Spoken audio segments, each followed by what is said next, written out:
নবীজি যখন তাকে ইয়ামেনের গভর্নর করে পাঠাচ্ছিলেন, ঘোড়ার রেকাবের ভেতরে অলরেডি তিনি পা দিয়ে ফেলেছেন। এবার রওনা করবেন। নবীজি তাকে বললেন, তোমাকে একটা দেশের দায়িত্ব দিয়ে পাঠালাম, হাদিয়া তোফা তুমি গ্রহণ করতে পারবা ওই পর্যন্ত যতক্ষণ ওটা হাদিয়া থাকে।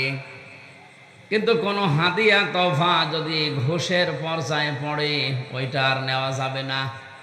কিন্তু আমি আশঙ্কা করছি যুগ জামানা এমন আসবে, অনেকেই বাধ্য হবে, তার প্রয়োজন, তার বাস্তবতা তাকে এই হাদিয়ার নামে ঘুষ খেতে। বলেন তো, ১৫০০ বছর আগের কথা এখনো বাংলাদেশে মনে হয় নবীজি এইমাত্র বলে গেল। ওই সময় তিনি জানিয়েছিলেন, আলা ইন্নাল কিতাবা ওয়াস সুলতানা লা ইফতারিকান, সাবধান থাকবা, ভালো করে শুনবা, অতি শীঘ্র এমন একটা যুগ জামানা এসে যাবে যে জামানার মানুষেরা বলবে রাজ্য রাজনীতি আর কোরআন শরীফ আলাদা। বলেন কতদিন আগের কথা এটা, এখন বাস্তবে ১০০ ভাগ ফলে যাচ্ছে। উনি বলেছিলেন কিছু মানুষ এমন আসবে দেশে, তারা বলবে কোরআন আর রাজনীতি এটা আলাদা।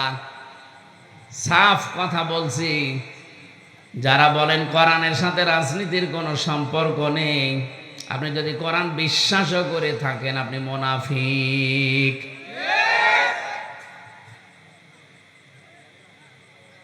ফালা তুফারিকুল কিতাব, হে আমার উম্মতেরা সাবধান, কোনদিন আল্লাহর কিতাবের রাজনীতি থেকে নিজেকে আলাদা করবা না।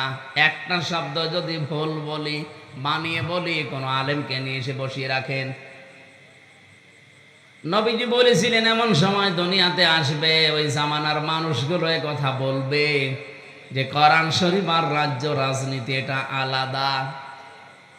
ফালা তুফারিকুল কিতাব, তোমাদের আদেশ দিলাম, ফালা কখনোই না, তুফারিকুল কিতাব, তোমরা কিতাবের রাজনীতি থেকে আলাদা হবা না।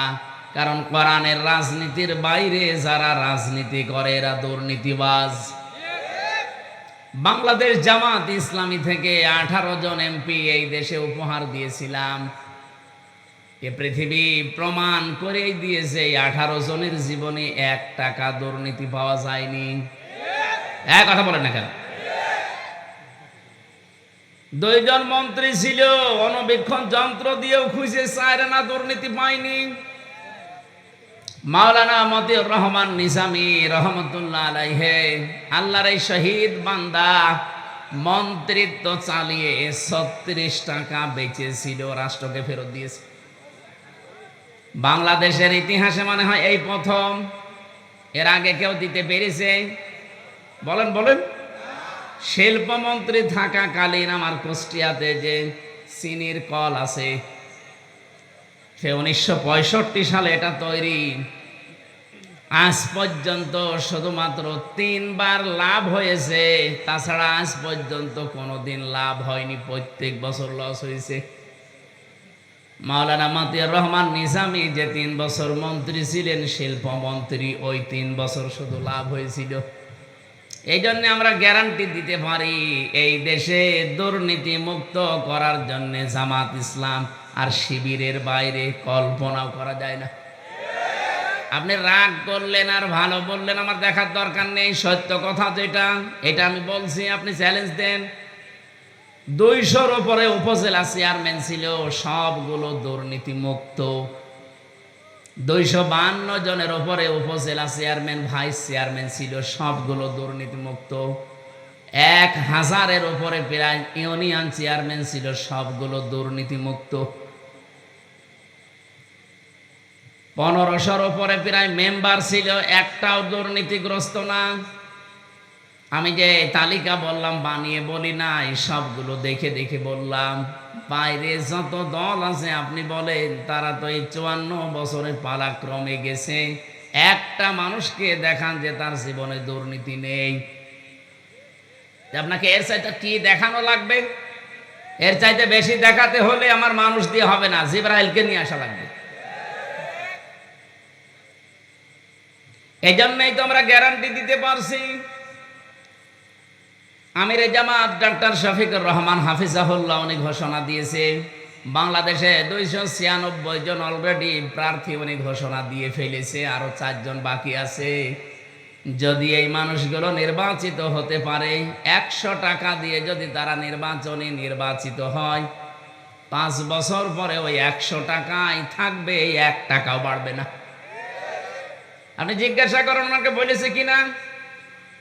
আমার যেদিন ঘোষণা হয় জানিয়েছে যে কয় টাকা নিয়ে এমপি হবেন, এমপি 5 বছর থাকার পরে ওই 1টা টাকাও বাড়বে না, বাড়লে খবর আছে। আপনি বাংলাদেশে 73টার উপরে দল আছে, 49টা শুধু নিবন্ধিত। শেষে আমাদের নিবন্ধন ফিরিয়ে দিয়ে 50টা হয়েছে। যতগুলো নিবন্ধিত দল আমি চ্যালেঞ্জ দিলাম, যদি এ ঘোষণা দিতে পারে যে আমার দল থেকেও যদি কেউ এমপি হয়, মন্ত্রী হয়, 5 বছরে তার 1টা টাকা বাড়বে না, আরো কমে যাবে, আমার মনে হয় কোনো দল থেকে এমপি দাঁড়াবেই না। চিন্তা করবে ছাতা করে করব কি? আমি আসি এ রাস্তায় 10 কোটি টাকা খরচ করে 100 কোটি টাকার মালিক হওয়ার জন্যে।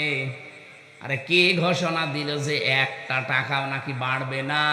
ও ছাতা আমার দরকার নেই, আমি সুবহানাল্লাহ জিকির করি।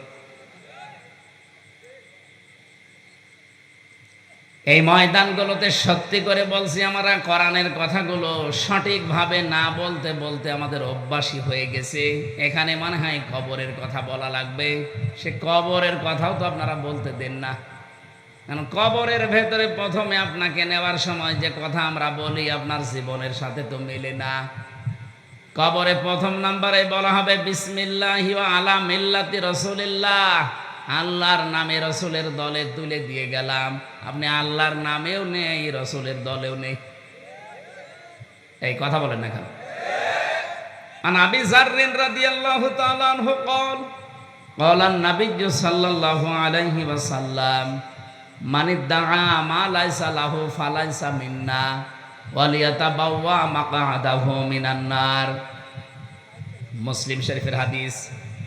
নবীজি বলেন, কোন ব্যক্তি যদি এমন জিনিসের দাবি করে যে জিনিসটা তার না, জোর করে হোক, জবরদস্তি করে হোক, দখল করে হোক, চাঁদাবাজি করে হোক, ছিনতাই করে হোক, চুরি করে হোক, কোন মানুষের জিনিস যদি নিজের দখলে নিয়ে নেয়, তার 2টা শাস্তি অনিবার্য। 1 নম্বরে ফালাইসা মিন্না, ওই দিন থেকে সে আমার উম্মত আর নেই। সিরাজগঞ্জবাসী বিবেক দিয়ে একটু চিন্তা করেন, আগস্টের 5 তারিখের পর থেকে এই দেশে কত মানুষ এমনও জিনিসের মালিক হয়ে গেছে যে জিনিস তার না। কথা বলেন। আপনি নবীর উম্মতি তো নেই, আপনাকে আমি বিসমিল্লাহি ওয়া আলা মিল্লাতি রাসূলিল্লাহ বলে মিথ্যা কথা বলে করব কি? অন্যের জিনিস যারা নিজের দখলে নিয়ে নিয়েছেন, কান খাড়া করে শোনেন, যদি ওই জিনিস ফেরত না দেন আপনি নবীর উম্মত থেকে খারিজ হয়ে গেছেন। অনেকে আবার এই হাদিস শোনার পরে দেখি বলে যে তাহলে বাংলাদেশ জামাত ইসলামী নবীর উম্মত নেই কেন? কারণ তারা ইসলামী ব্যাংক দখল করেছে। এত বড় ডাহা মিথ্যা কথা আপনি বলতে পারলেন? এই দেশে কয়েকদিন আগে একজন ঘোষণা দিয়েছিল, ইসলামী ছাত্র শিবির 1971 সালে বলেন ছাত্র শিবির প্রতিষ্ঠা হয়েছে 1977 সালে, 71 সালে। ভণ্ডামি তো একটা শেষ থাকে। আমার মনে হয় মেয়াদ উত্তীর্ণ গাঁজা খেয়ে এই কথা বলা সম্ভব। কারণ মেয়াদওয়ালা গাঁজা খায় যারা, আমি তো দেখি লালনের মাজারে তো গাঁজার ফ্যাক্টরি, ওখানে যারা গাঁজা খায় ওরা মেয়াদ উত্তীর্ণ গাঁজা খায় না, মেয়াদ দেখেই খায়। এই জন্যে ওরা এরকম উল্টা পাল্টা বকে না, ওরা চুপ করে থাকে, গাঁজা খেয়ে পড়ে থাকে, কারণ পুলিশে পাহারা দেয় যে গাঁজা খান ওরা আসি। কিন্তু এই যে 77 সালে যাদের জন্ম, তাদের উপর যদি 71-এর দোষ কেউ চাপিয়ে দেয়, আমার মনে হয় এরা গাঁজা খেয়েছে ঠিক, কিন্তু মেয়াদ উত্তীর্ণ গাঁজা। যেই লোকটা বললো যে ইসলামী ব্যাংকও ছিনতাই হয়ে গেছে, আপনি এ কথা বললেন কি করে? ইসলামী ব্যাংক যাদের তারা ফেরত পেয়েছে, ছিনতাই হলো কি করে? ও ব্যাংকে আপনার বলেন? যাদের মাথার ঘাম পায়ে ফেলে ব্যাংকটা তৈরি করা, তাদেরটা হাত ছাড়া হয়ে গিয়েছিল, চিন্তা হয়ে গিয়েছিল, এখন তারা সেটা ফেরত পেয়েছে। হ্যাঁ, আপনারও কোনো জিনিস যদি এই 15 বছরে হারিয়ে যায়, চিন্তায় হয়ে যায়, কেউ কেড়ে নেয়, সেটা যদি আপনি ফেরত পান, তাহলে এই হাদিসের শাস্তির আওতা মুক্ত থাকবেন। কথা বোঝা গেছে? এই 15 বছরে যদি আপনার দোকান কেউ কেড়ে নেয়, আপনার জমি কেউ দখল করে নেয়, আপনার ঘর বাড়ি কেউ নিয়ে নেয়, আপনার কাছে টাকা পয়সা কেউ চাঁদাবাজি করে হোক, যে কোনো কায়দায় নিয়েছে, এটা যদি এখন আপনি ফেরত পেয়ে যান, আপনি এই হাদিসের শাস্তির আওতা মুক্ত থাকবেন। দ্বিতীয়টা আর একটু কঠিন আছে, অলিয়াতাবাওয়া মাকআদাহু মিনান নার। নবীজি বলেন সে যেন জাহান্নামে নিজের একটা স্থান তৈরি করে নিল। বলেন নাউজুবিল্লাহ। যে তালিকাটা বললাম, বলেন তো এই মানুষগুলোকে দুর্নীতি মুক্ত করার জন্যে জামাত ইসলামী বাংলাদেশ তাদের পেছনে কি লোক সেট করে রেখেছিল? একটার পেছনেও একটা লোক সেট করা ছিল না, তাদের ভেতরে শুধু ভয়টা তৈরি করে দিয়েছিল এই সাংগঠনিক মাধ্যমে। আমার আল্লাহর কার? এখনো যারা আছে মন থেকে, যারা একামতে দিনের কাজ করে, এই মানুষগুলোর ভেতরেও শহীদ আব্দুল কাদের মোল্লার মতো আল্লাহর ভয় আছে। মুসলমান ভাইরা, যেখানেই যায়, এতদিন পর্যন্ত কথা আসতো না, এখন কিছু মানুষের মুখ দিয়ে দেখি বের হয় যে ওয়াজ মাহফিলে, তাফসির মাহফিলে যেন রাজনৈতিক কথা বলা না হয়। আমিও ওপেন চ্যালেঞ্জ দিলাম, আমাকে যেখানে নিয়ে যাবেন, যেই সাবজেক্ট দেবেন, ওখান থেকে আমি রাজনীতি আরম্ভ করব। আপনি বাধা দেন দেখি। আপনি কবরে নিয়ে যাবেন, কবরেও রাজনীতির 3টা প্রশ্ন আছে। মার রাব্বুকা ওয়া মান নাবিয়্যুকা ওয়া মা দীনুকা, 3টাই রাজনৈতিক প্রশ্ন। আপনি নিয়ে যাবেন কোথায়? যদি জন্মে নিয়ে যান, জন্মে আমি রাজনীতি আরম্ভ করব, কারণ সর্বপ্রথম জন্ম নিলেই বলা লাগবে আল্লাহু আকবার। এর চাইতে বড় রাজনীতি কি আছে? এখন যদি বলেন আমি মরণে নিয়ে যাব, মরণেও রাজনীতি আছে, কারণ মরণের জীবনের শেষ কথা আপনাকে বলা লাগবে লা ইলাহা ইল্লাল্লাহ। এর চাইতে বিপ্লবাত্মক কথা পৃথিবীতে আর নেই। আপনি ঘোষণায় দিয়ে গেলেন যে দুনিয়ায় কাউকে মানি না আল্লাহ ছাড়া। সুবহানাল্লাহ বলতে পারেন না?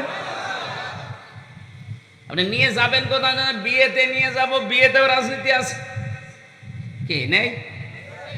আপনি যখন বলেন যে কবুল, কবুল বলার সঙ্গে সঙ্গে একটা মেয়ে লোকের যত রকমের দায়িত্ব সব আপনার ঘাড়ে এসে যায়।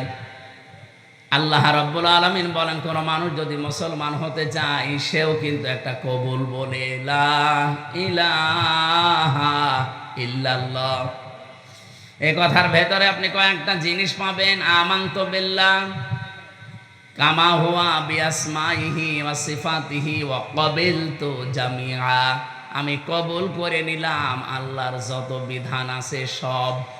রাজনীতি নেই কোথায়? রাজনীতির বাইরে কোরআন শরীফে আপনি কথাই পাবেন না। তাফসির মাহফিল লিখে দিয়েছেন, আবার বলেন রাজনীতি করবেন না। কোরআনের বাইরে যদি আমি কোনো কথা বলি, ওটা তো আর রাজনীতির বাইরে গেলে দুর্নীতি হয়ে যায়। অন্য বছরের কথা বাদ দিয়ে এই 15 বছরের হিসাব করে বলেন, যারা কোরআন বাদ দিয়ে রাজনীতি করেছে, তাদের জীবন পুরাটাই দুর্নীতিগ্রস্ত। ভূমি মন্ত্রী ছিল একজন, 620টা বাড়ি বানিয়েছিল। কয়েকদিন আগে আমি মালয়েশিয়া গিয়েছিলাম, যে হোটেলে উঠলাম, নিচে নেমে দেখি শয়তান বসে আছে। আমারে দেখে বলছো, হুজুর আমি আগেই পালিয়েছি। আপনি পালালেন কেন? আপনার না শুনেছি 620টা বাড়ি আছে, কিন্তু আমি থাকতে পারি না। মালয়েশিয়াতে আমার সাহেব পাড়ায় ঘর আছে, বাড়ি আছে, কিন্তু তালা লাগানো। আমি যাব কি করে? কারণ এই দেশে 20 লাখ বাঙালি আছে। যদি আমারে পাই, ভর্তা বানিয়ে ফেলবে। এই জন্য আমি চুরি করে আসি। এই হোটেলে থাকি, আমি নামিও না, মাঝে মাঝে নামি, আবার চলে যাই ঘরে। আমি মনে হয় যে জেলখানায় আছি। আমারে বলছে কাউকে কিছু বলবেন না, শুধু দোয়া করবেন। তা আপনার জন্য আমার দোয়া আসবে। এই জন্যে যারা যেভাবে যেইভাবে কথা বলতে আরম্ভ করেছে, আপনি এই 15.5 বছরে একদিনও কোনো দিন আপনার মুখ দিয়ে শুনি নাই যে একামতের দিনের দায়িত্বে দেশে যারা আছে এই মানুষগুলো 1971 সালের অপরাধী, একদিনও বলেন নাই। হঠাৎ করে আপনার মুখ দিয়ে কথা আসতেছে, তার মানে আপনার ভেতরে কোনো দুর্বিসন্ধি আছে। আর এই দেশের মানুষ এখন অত পাগল আর নেই, আগস্টের 5 তারিখের আগে যেমন পাগল ছিল। কথা বলেন না কেন? যেহেতু এখন সব চালাক হয়ে গেছে, যত বলবেন আপনি তত পচবেন। এই দেশে যেই কয়জনই বলল দেখেন তাদের মানুষ এখন,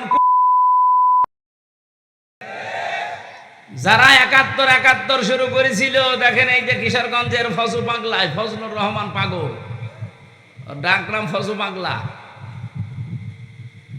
এই যে পাবনার যেটা হাবিবুর রহমান হাবিব, সবগুলো এসেছে একেবারে জায়গা থেকে। আপনি বলেন তো এদের দিকে তাকিয়ে, এরা যা আরম্ভ করেছিল এতদিন তো কিছু বলে নাই, হঠাৎ করে আগস্টের 5 তারিখের পরে এই জিকির তাদের মুখে দিয়ে দিল কে? যারাই দিয়েছে জাতি কিন্তু বুঝে ফেলেছে। এই জন্য এদের থেকে শিক্ষা নেন। আজকে কিশোরগঞ্জে মানববন্ধন হয়েছে, মিছিল হয়েছে, সংবাদ সম্মেলন হয়েছে যে ফজু পাগলারে যদি দেওয়া হয় এ জেলা উলট পালট হয়ে যাবে। বিএনপির লোক যারা তারা বলছে।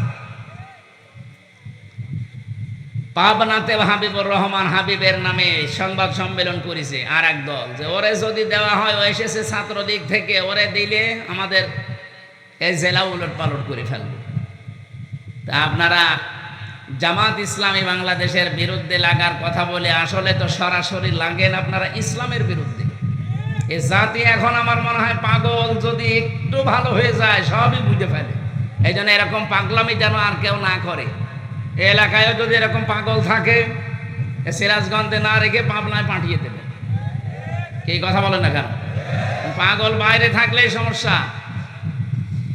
সেদিন গিয়েছিলাম পাবনায়, যে দেখলাম পাগল বেশি নেই।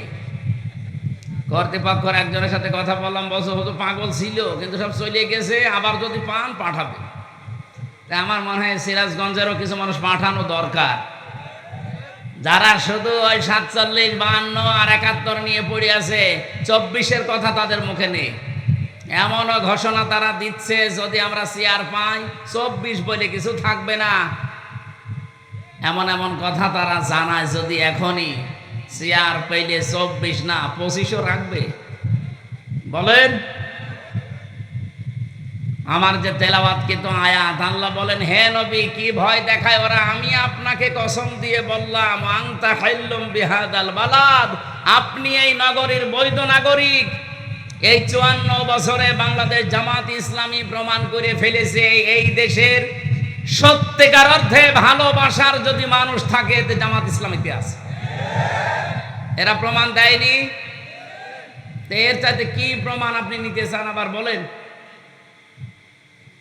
গত পরশুদিন হিন্দু, বৌদ্ধ, খ্রিস্টান এদের সাথে ভিন্ন ধর্ম অবলম্বী যারা, তাদের সাথে কুষ্টিয়ার বাংলা জামাত ইসলামীর একটা আলোচনা ছিল। আমারে 10 মিনিট কথা বলতে দিল। হিন্দু পরিষদের যিনি সভাপতি, উনি কথা বলতে আরম্ভ করে বলছে, হুজুর আপনি এমপি নমিনেশন নিয়েছেন এখানে জামাত ইসলামী থেকে, আপনার পেছনে আমরা আছি, কিন্তু গ্যারান্টি দেওয়া লাগবে, আমাদের কথা দেওয়া লাগবে। এই 54 বছরে বহু মানুষ কথা দিয়েছে, কেউ কথা রাখে নাই, শুধু আমাদের ব্যবহার করেছে। আমরা বিভিন্ন বৈষম্যের শিকার হয়ে আছি। আমরা যেন এই আশ্বাসটা পাই যে এগুলো সব দূর হয়ে যাবে, আমরা নিরাপদে আপনাদের মতো থাকতে পারবো। আমি ওনাকে ওই দিন গ্যারান্টি দিয়ে বলেছি, আমাদের আমির ডক্টর শফিকুর রহমান উনি জানিয়েছে দেশের মসজিদ যেমন পাহারা দেওয়া লাগে না, মন্দিরও পাহারা দেওয়া লাগবে না যদি ইসলাম ক্ষমতায় আসে। হ্যাঁ, কথা বলেন। ওনারা আশ্বাস পেয়েছে, বলেছে যে আমরা সামনে চেষ্টা চালাবো ইনশাআল্লাহ। গত পরশুদিন গোবিন্দ পরামানিক বাংলাদেশের হিন্দু মহাজোটের মহাসচিব, উনি জানিয়েছে দেশের জামাত ইসলামী যদি ক্ষমতায় আসে তাহলে এই দেশে সবচাইতে বেশি নিরাপদে থাকবে অন্য ধর্মের মানুষেরা। একজন হিন্দু মানুষে কথা বলছে আর আপনি বলছেন না। এই জন্য বৈধ নাগরিক এই দেশের আমার মনে হয় যারা ইসলাম ভালোবাসে, দেশ ভালোবাসে মন থেকে, তারা রব্বুল আলামিন বলেন, আমি যেখানে থেকে তেলাওয়াত করেছিলাম এই জায়গা থেকে, ফালাকতা হামাল আকাবাতা ওমা আদরাকা মাল আকাবা। হে নবী, তারা গিরিপথ পাড়ি দিতে রাজি না। এদেশে অনেকেই শর্টকাটে সোজা জান্নাতে যেতে চায়।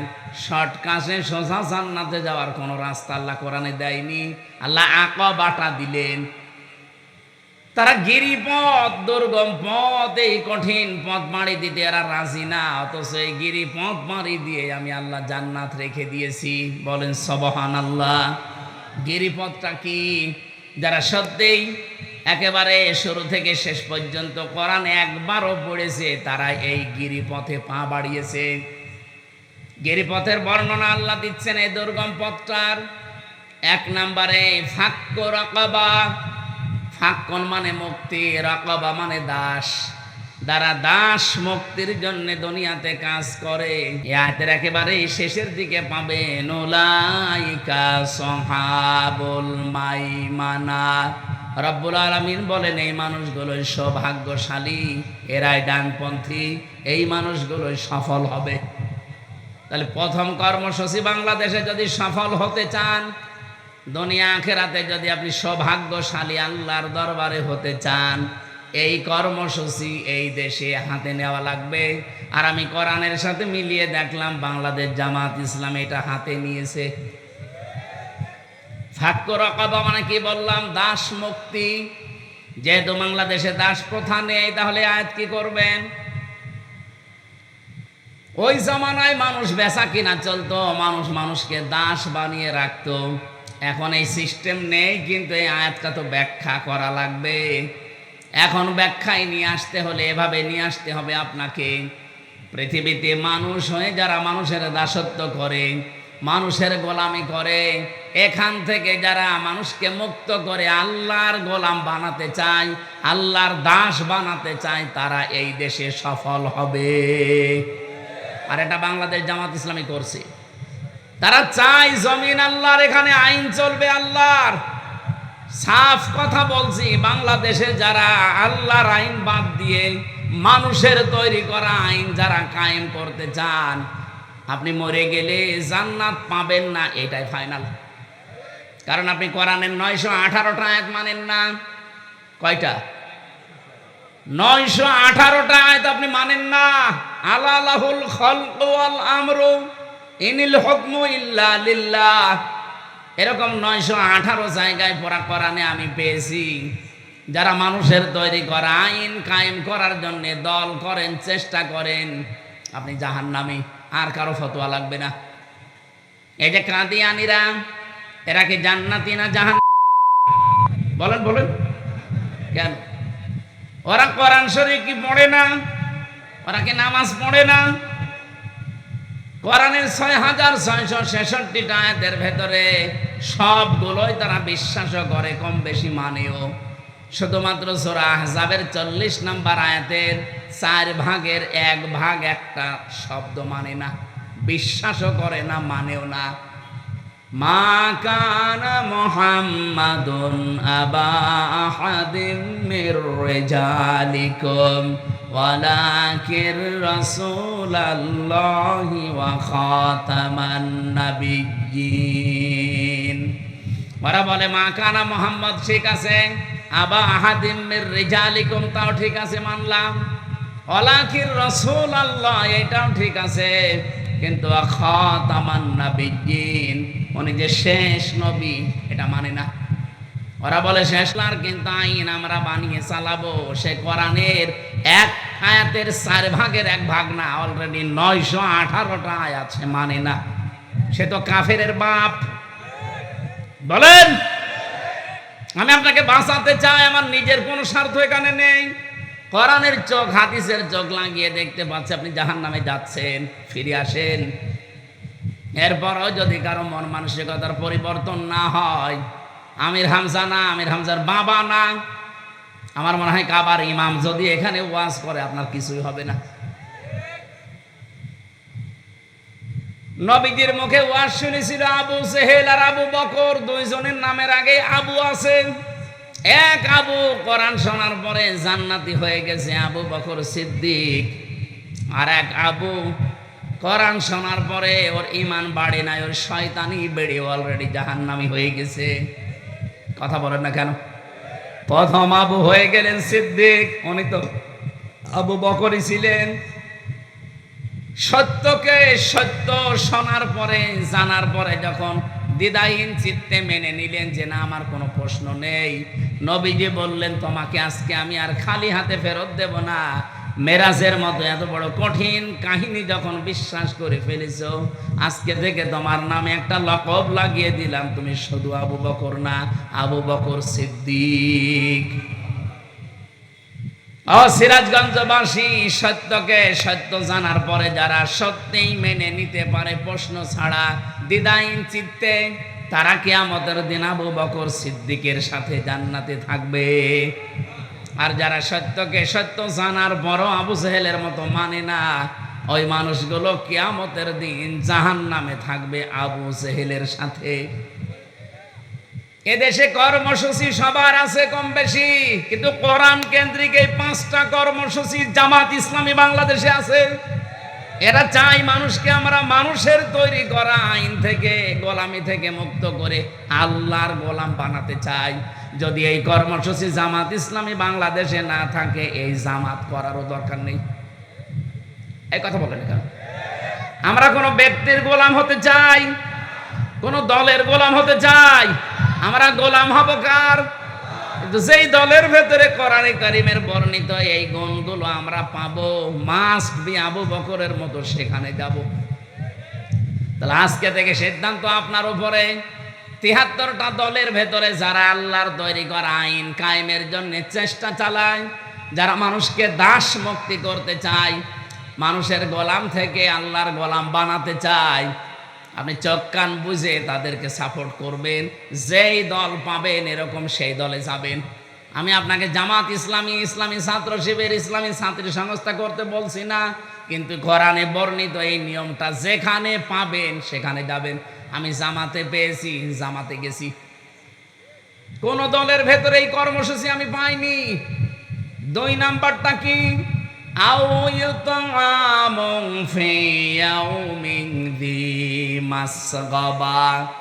যারা দুর্ভিক্ষের সময় মানুষের খাবার পৌঁছিয়ে দেয়, এই কর্মসূচিটাও বাংলাদেশ জামাত ইসলামীর হাতে আছে। এক কথা বলেন না কেন? এই 14 বছরে তো তারা দেখিয়েছে। এমনকি আগস্টের 5 তারিখের পরে দেখেন, এই যে ফেনীতে, কুড়িগ্রামে, নেত্রকোনায় কি অবস্থা তৈরি হয়েছিল। এদেশে তো কত দল আছে, কই কেউ তো এভাবে এগিয়ে গেল না।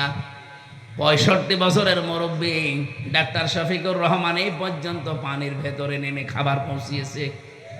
এটাকে আমি বানালাম? বলেন বলেন। তে বাস্তবতা আমি যেখানে দেখতে পাচ্ছি যে কোরআনের সাথে এদের জীবন চরিত্র মিলে যাচ্ছে, সেটা বাদ দিয়ে আমি যাব কোথায়? খাবারের ব্যবস্থা করা লাগবে। দুর্ভিক্ষের সময় অসহায় মানুষ যারা, তাদের কাছে কত মানুষের ব্যাংকে টাকা ছাতা পড়ে যায়। 50 কোটি টাকা ব্যাংকে পড়ে আছে, কেন ওখান থেকে 5 কোটি টাকা একটু দুর্ভিক্ষের সময় ছড়িয়ে দেওয়া যায় না?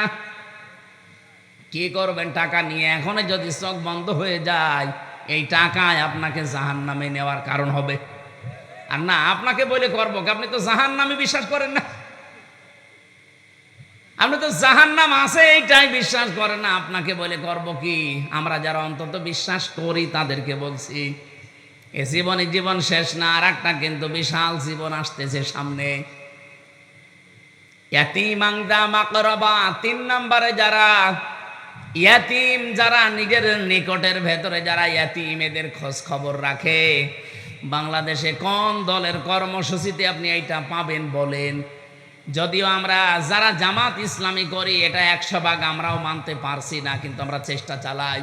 আমরা মানতে পারি না কেন? আমাদের পরিবারস্থ এমন লোক আছে যাদের কারণে আমরা সব রক্তের সম্পর্কগুলো 100 ভাগ টিকিয়ে রাখতে পারি না।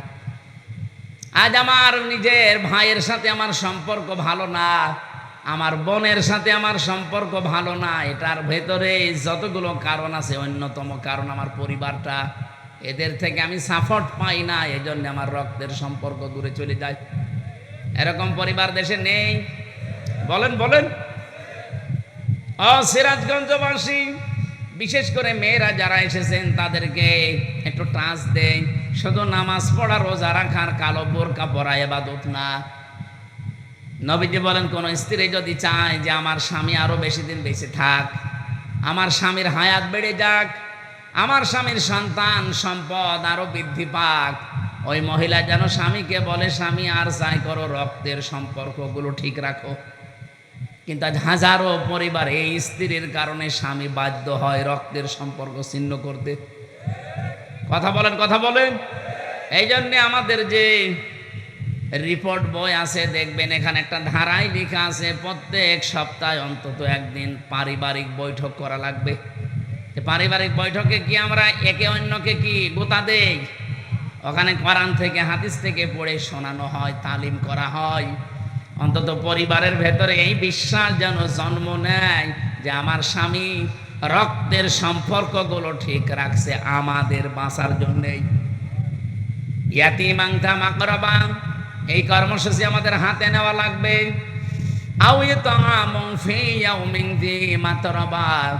ধলি মলিন যারা অসহায়, যে মানুষগুলো কাজ করে খায়, এদের সামনে যে মানুষগুলো এগিয়ে যায়। এই যে ভীষণ গরম গেল কয়েকদিন, আমি নিজে দেখেছি কুষ্টিয়াতে বাংলাদেশ জামাত ইসলামী শুধুমাত্র একটা দল পেলাম, এক প্যাকেট স্যালাইন, এক প্যাকেট পানি, এক বোতল পানি আর কিছু শরবত নিয়ে এই ধুলি মলিন যারা কাজ করে খায়, রাস্তায় থাকে, তাদেরকে নিয়ে এই গরমে খাওয়াচ্ছে। অনেকে আবার টিটকারি করে যে এ আর কয় টাকা, আপনি কয় টাকা দিয়েছেন?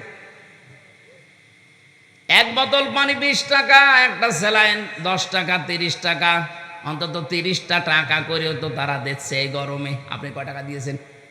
নিজে তো ভালো কাজ করতেই পারে না, যে কেউ করে ও সহ্য করতে পারে না।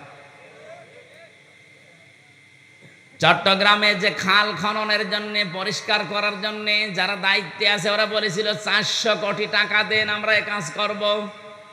বাংলাদেশ জামাত ইসলামের সিংহ পুরুষ আলহাজ শাহজাহান চৌধুরী, সাবেক এমপি, উনি বলেছে 1 টাকাও দেওয়া লাগবে না রাষ্ট্রের।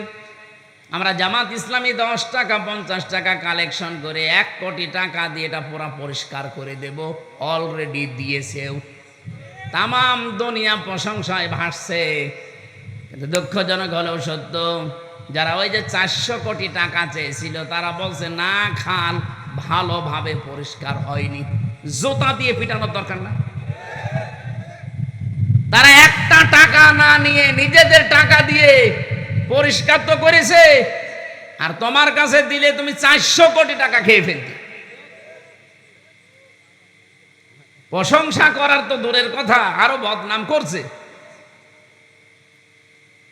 ওরা তো কোরআন থেকে এটা নিয়েছে। ধলি মলিন যারা, মাতরাবা মানে ধলি মলিন, যারা রাস্তায় থাকে, যারা কাজ করে খায়, এরকম মানুষের কাছে যারা খাবারের ব্যবস্থা করে পৌঁছিয়ে দেয়, তাদের এই ধোলা মলিন চেহারায় হাসি নিয়ে আসে। এই কর্মসূচি বাংলাদেশে যেই দলে পাবেন, আপনাকে আহ্বান জানালাম ওই দলে যোগ দেবেন, তাহলে জীবনে সফল হতে পারবেন। অনেক মানুষ এরকম আছে যে না, আমি কোনো কিছুতে নেই, আমি নিরপেক্ষ। এটা একটা টাটকা শয়তান। পৃথিবীর কোন নবী নিরপেক্ষ ছিল না, কোন সাহাবী নিরপেক্ষ ছিল না। আপনাকে যে কোনো একটা পক্ষ নেওয়া লাগবে, হয় শয়তানের না আল্লাহর। কথা বলেন না কেন? যারা বলে যে না, আমি কোনো কিছুতে নেই, কিন্তু দলে দলে দেখবেন এমন মানুষকে সাপোর্ট করে যার চরিত্র শয়তানের চাইতেও খারাপ। সূরা আরাফের 83 নাম্বার আয়াতটা একটু বাড়িছে, মিলাবেন তো আপনারা? আজকেই মিলাবেন।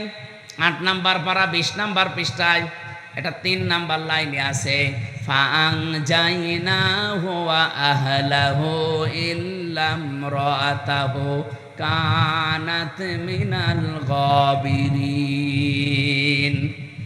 রব্বুল আলামিন বলেন, ফেরেশতা 2 জন পাঠিয়ে দিলাম আসরের নামাজের সময় লোক নবীর কাছে। বললাম, আল্লাহর নবী, আপনার যে উম্মতরা আছে তাদেরকে নিয়ে আপনি এখান থেকে চলে যান। মাগরিবের সময় এখানে আল্লাহর গজব নাজিল হবে, কিন্তু সাবধান, আপনার স্ত্রীকে নেবেন না। সিরাজগঞ্জবাসী, হাদিস থেকে কি বুঝলেন? কোরআনের আয়াত এটা। কি বুঝলেন এখান থেকে? লূত নবীর স্ত্রীর চরিত্র খারাপ ছিল না।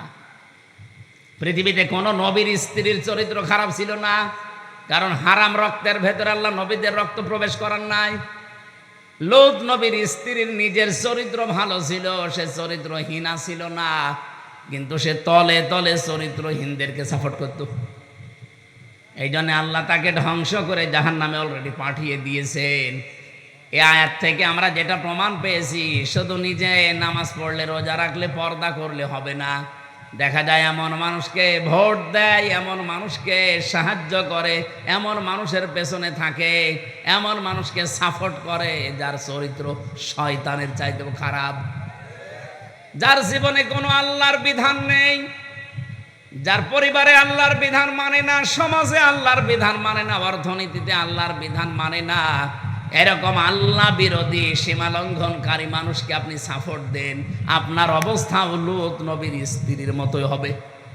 এই জন্য এটা দুনিয়ার কাজ মনে করে ছেড়ে যাওয়ার কোনো কারণ নেই, এটা আখিরাতের কাজ। মাইয়াশফা শাফাআতান হাসানাতান ইয়াকুল্লাহু নাসীবুম মিনহা আমাইয়াশফা শাফাআতান সাজ্জিয়াতান ইয়াকুল্লাহু কিফলুম মিনহা। এই পৃথিবীর ময়দানে কেউ যদি ভালো কোনো কাজে সুপারিশ করে, সাহায্য করে, ভোট দেয়, রায় দেয়, সমর্থন জানায়, পেছনে থাকে, ও লোকটা ভালো কাজ করে যা পাবে আপনি শুধু সুপারিশ করে তাই পাবেন। বাংলাদেশে 300 এমপির ভেতরে 151 জন এমপি যদি এবার কোরআন বুকে নিয়ে সংসদে যেতে পারে, অধ্যাপক জাহিদুল ইসলাম তার ভেতরে মনে করেন একজন, এই 300-র ভেতরে মাত্র 151 জন যদি এবার যেতে পারে, ওনারা কোরআন বুকে নিয়ে প্রথম অধিবেশনেই বলবে, মাননীয় স্পিকার আমরা নামাজের বিল চাই। বলবে না? যদি না বলে ভোট দেবেন না, কারণ এইটা ওনাদের একদম কড়াকড়ি লিখা আছে, আল্লাযীনা ইম্মাক্কান্নাহুম ফিল আরদ আকামুস সালাহ 41 কোন ইমানদারকে যদি আল্লাহ চেয়ারে বসায়, তাদের প্রথম কাজই হবে তারা নামাজের বিল আনবে। আর আমরা জানি ওনারা এটা করবে। এতদিনে 54 বছর আমরা যাদেরকে পাঠিয়েছি, তারা সংসদের প্রথম অধিবেশনে বলেছে আমরা নামাজের বিল চাই। বলেন বলেন, কিন্তু ওনাদেরকে এটা পড়িয়ে দেওয়া ওনারা বলবে। স্পিকার যদি বলে ঠিক আছে হাত তোলেন দেখি, 300-র ভেতরে মাত্র 151 জন যদি হ্যাঁ বলে, হাত তোলে, ওইটা ওই দিন কায়েম হয়ে যাবে। 18 কোটি মানুষের জন্য আর ওয়াজ করা লাগবে না, ওই দিন থেকেই তারা নামাজ পড়তে বাধ্য। নামাজ শুধু ও পড়বে না, ওর বাপ পর্যন্ত পড়বে। আপনি ভোট দিয়েছিলেন জাহিদুল ইসলামকে মাত্র একটা, ওনার কারণে যদি নামাজের ওই বিল ওই দিন কায়েম হয়ে যায়, 18 কোটি মানুষের দেশে তখন নামাজ পড়বে। প্রতিদিন আপনি 18 কোটি মানুষের নামাজের সওয়াব পাবেন। সূরা নিসার 85 নম্বর আয়াতের ব্যাখ্যা এইটাই, মাইয়াশফা শাফাআতান হাসানাতান ইয়াকুল্লাহু নাসীবুম মিনহা। পক্ষান্তরে অমাইয়াকসিব, কোন মানুষ যদি পৃথিবীতে একটা খারাপ কাজে, অন্যায় কাজে, চরিত্রহীন মানুষকে সাপোর্ট দেয়, ওই লোকটা ক্ষমতা পেয়ে যত অন্যায় করবে, আপনার আমল নামায় ঠিক ওইটা ফ্লাক্সি লোড হয়ে যেতে থাকবে। আমার বয়স এখন 33, 92 সালে আমার জন্ম, এখন চলছে 25। এই 33 বয়সে যদি আমি 33 মন গোনা করি, এই 33 মন গোনা যদি আমার মাথার উপরে আল্লাহ চাপিয়ে দেয়, মরণের পরে বিচার শেষ নাকি? না, মানে আমি 33 মন গোনা করেছি, 33 মন গোনার জন্য আল্লাহ চাপিয়ে দিল 33 মন, বিচার শেষ। কিন্তু কোরআনে কারীম জানাচ্ছে অন্য কথা, ওয়াহুম ইয়াহমিলুনা আওযারহুম আলা যুহুরিহিম আলা সামা ইয়াজিরুন। রব্বুল আলামিন বলেন, কিয়ামতের দিন ওই মানুষগুলো বোঝা সমূহ বহন করবে তাদের পিঠের উপরে। আল্লাহ ঝাড় না দিয়ে আউঝার দিয়েছেন। ঝাড় মানে বোঝা, আউঝার মানে বোঝার সমূহ, পাপের বোঝা তাদের পিঠের উপরে বহন করতে থাকবে। আর ফেরেশতারা দেখে দেখে বলবে, কত নিকৃষ্ট বোঝা এ বহন করে নিয়ে যাচ্ছে। আমি এখান থেকে যে শিক্ষাটা তাফসির থেকে পেয়েছি, আমার নিজেরটাই বললাম। মনে করেন 33 বছর বয়সে আমি 33 মন গণা করেছিলাম, আল্লাহ আমাকে চাপিয়ে দিয়েছে। কিন্তু এমন এমন গণার কাছে আনসাম আমি দুনিয়ায় রেখে গেলাম, আমি মরে গেলাম কিন্তু গণা এখনো মরে যায়নি। আমি একটা বই লিখেছিলাম, আমি মরে গেছি কিন্তু বই তো মরে নাই। ওইটা দেখে যত মানুষ খারাপ হবে ওইটা পড়ে। এই যে হুমায়ুন আহমেদ একটা বই লিখেছিল, ওইটা দিয়ে সিনেমা তৈরি হয়েছে, পবিত্র ভালোবাসা। বিয়ের আগে যত সুন্দর ভালোবাসাই হোক ওটা পবিত্র থাকে, ভালোবাসা তো হবে বিয়ের পর। কিন্তু যারা বিয়ের আগে ভালোবাসা করে এটাকে পবিত্র রাখে না, অপবিত্র করে ফেলে। ওইটা দিয়ে সিনেমা বানিয়েছে একজন মুসলমান মেয়ে আর হিন্দু ছেলেকে দিয়ে। আমি উপন্যাসে পড়েছিলাম সেইটাই নাকি সিনেমা তৈরি করেছে। ওটা বিভিন্ন ভাষায় ডাবিং হয়ে বিভিন্ন দেশে মানুষ দেখছে। একজন মুসলিম মেয়েকে, বোরকাওয়ালা মেয়েকে, পর্দাশীলা মেয়েকে কি করে কালার করা যায় সেইটা লিখেছে।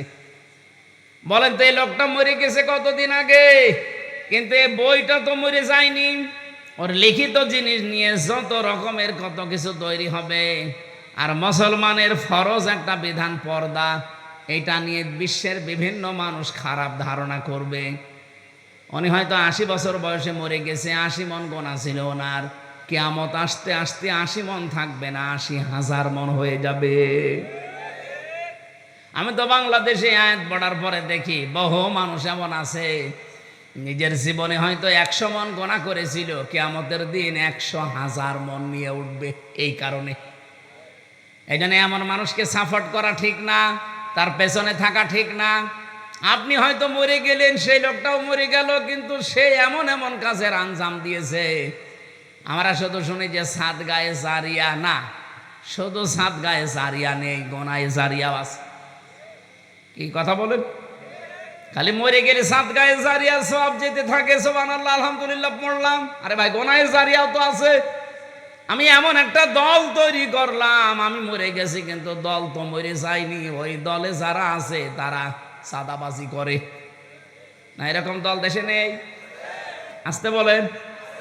এমন একটা দল আমি বানিয়েছি যারা মানুষের বাড়ি ঘর ভেঙে দেয়, আগুন লাগিয়ে দেয়, যাদের ধর্ষণে সেঞ্চুরি করে, মানুষের পায়ের রগ কেটে দেয়। এইরকম মানুষগুলো আমি রেখে গেলাম। আমি তো নেই কিন্তু দল তো আছে। আমি হয়তো 50 মন গোনা করে মরে গেছি, কিয়ামতের দিন যখন উঠব তখন গোনা হবে 50,000 মন।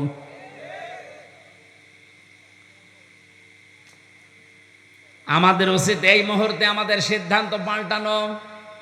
যারা আজ মানুষের পাশে দাঁড়ায়, এতিম অসহায়, এই মানুষগুলোকে যারা দেখাশোনা করে, তাদের দারিদ্র মুক্ত করার জন্য যারা চেষ্টা চালায়, এরা যেহেতু কোরআন বলছে সফল হবে, আমাদের নাক কান বুঝে তাদের সাপোর্ট দেওয়া দরকার। এরপরেও যদি কারো মনে না লাগে, সূরা বালাদ যেন সে বাড়ি যেয়ে পড়ে, সুম্মা কানা মিনাল্লাযীনা আমানু ওয়া তাওয়াসাউ বিস-সাবরি ওয়া তাওয়াসাউ বিল মারহামা। রব্বুল আলামিন বলেন, এরপরে মানুষগুলো যদি ঈমান আনে, ধৈর্য ধারণ করে, আর একে অপরকে রহমের, সবরের উপদেশ বাণী শোনায়, উলাইকা আসহাবুল মাইমানা, এই মানুষগুলোই দুনিয়াতে সফল, সৌভাগ্যশালী। জোরে বলেন সুবহানাল্লাহ।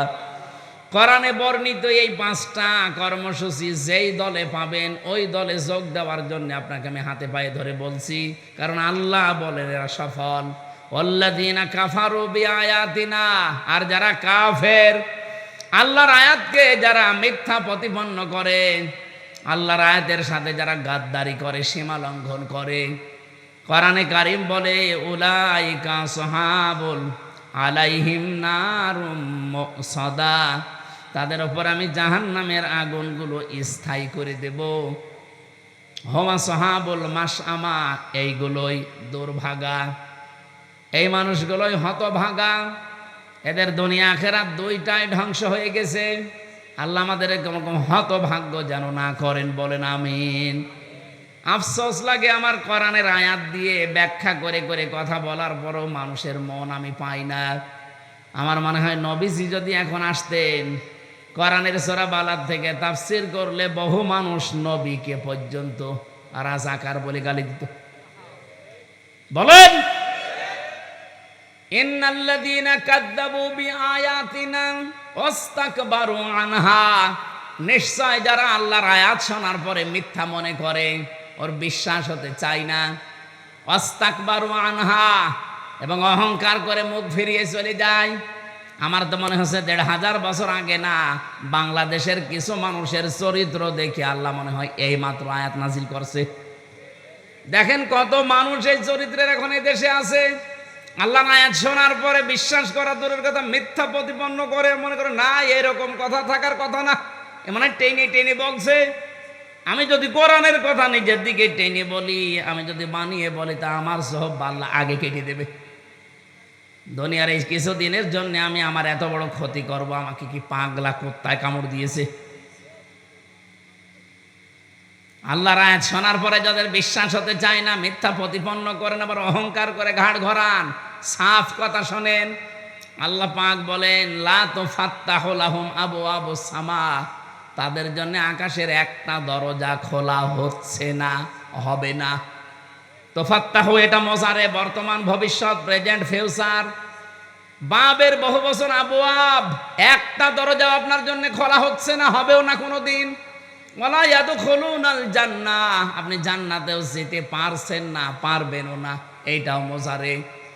আল্লাহ বলেন কতদিন ওরা জান্নাতে যাবে না জানো? হাত্তা ইয়ালিজাল জামালু ফি সাম্মিল খিয়াত, সূচের ছিদ্র দিয়ে যতদিন উট প্রবেশ করে যেতে না পারে, সূচের ছিদ্র দিয়ে উট প্রবেশ করা যেরকম অসম্ভব, এই যে চরিত্রের কথাগুলো বললাম, এই মানুষগুলো জান্নাতে যাওয়া এরকম অসম্ভব। আর আমার দৃষ্টিতে বাংলাদেশে এরকম কিছু মানুষ আমরা এখন দেখতে পাচ্ছি। এই জন্য তাদের ওয়াজ না, তাদের ওয়াশ করা লাগবে। বুখারী শরীফ, কোরআন শরীফ দিয়ে ওদের কিছুই হবে না, ওদের বাকারি শরীফ লাগবে। কিন্তু আমরা যারা এখানে আছি, আমাদের কোরআন শরীফ দিয়ে, বুখারী শরীফ দিয়ে কাজ হবে ইনশা। বলেন বলেন ইনশা।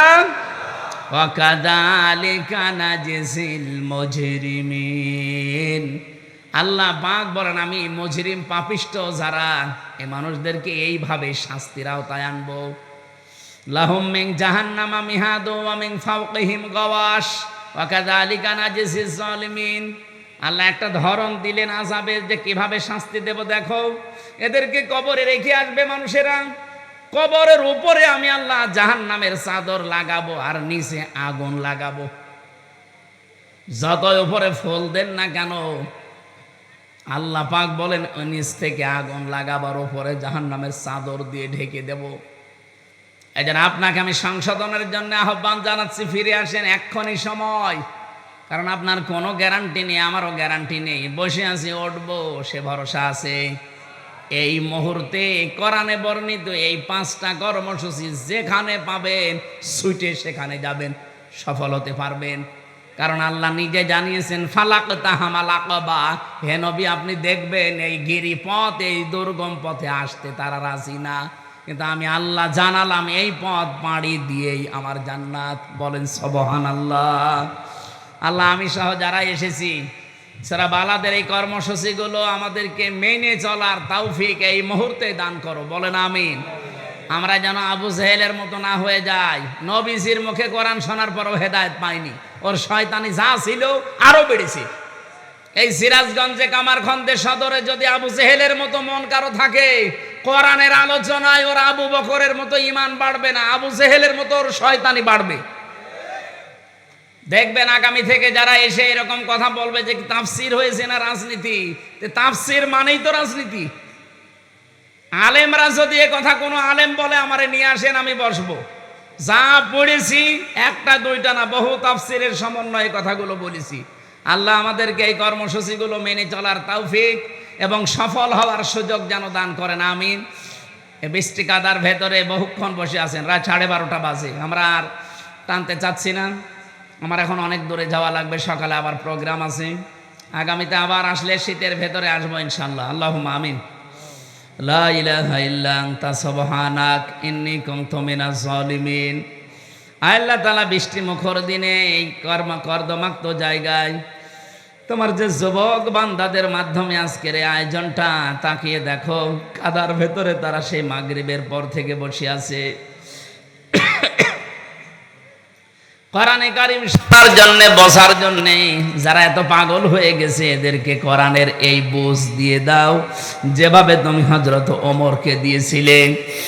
আজকের এই মাহফিলের জন্য যত মানুষ যত কষ্ট স্বীকার করলো, আল্লাহ তুমি তো দেখতে পেয়েছো কিভাবে কষ্ট করেছে এরা।